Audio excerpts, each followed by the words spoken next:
Sementara itu, pemirsa, pasangan calon gubernur dan wakil gubernur Bali nomor urut 2, Ida Bagus Rai Dharma Wijaya Mantra dan Iketut Sudikerta atau Mantrakerta memenuhi undangan Badan Pengawas Pemilu atau Bawaslu Provinsi Bali kemarin.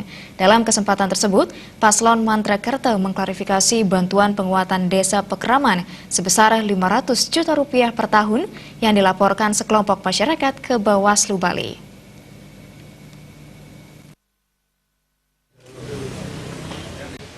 Dalam laporan ke Bawaslu, sekelompok masyarakat menuduh program Mantrakerta perihal bantuan penguatan desa Pekraman sebesar Rp500 juta per tahun sebagai bentuk praktek politik uang atau money politik karena tidak dicantumkan dalam visi dan misi Mantrakerta.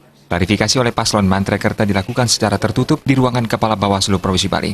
Setelah melakukan klarifikasi kepada Bawaslu Bali, Ida Bagus Rai Dharma Wijaya Mantra mengatakan pihaknya taat hukum.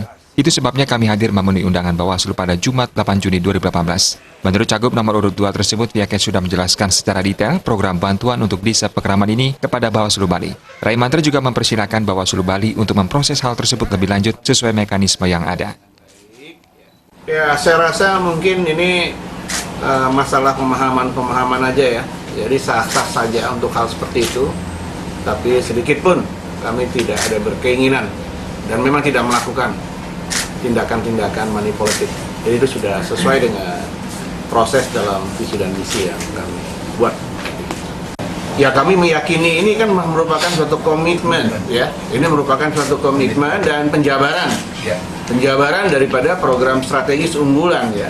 Arah kebijakannya menggali, melestarikan, merevitalisasi budaya Bali untuk memperkaya keanekaragaman budaya yang didukung oleh iklim, sarana dan prasarana yang memadai. Dalam program strategisnya baru.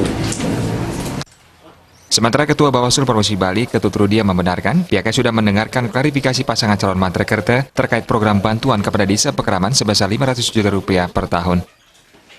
Apresiasi kehadiran paslon ya.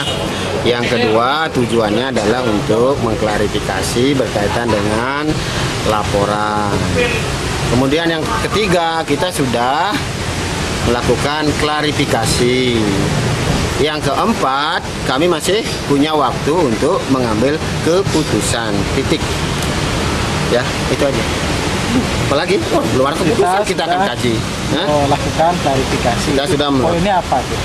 Sudah kita melakukan klarifikasi. Ya. Poinnya adalah sebagaimana yang dilaporkan itu.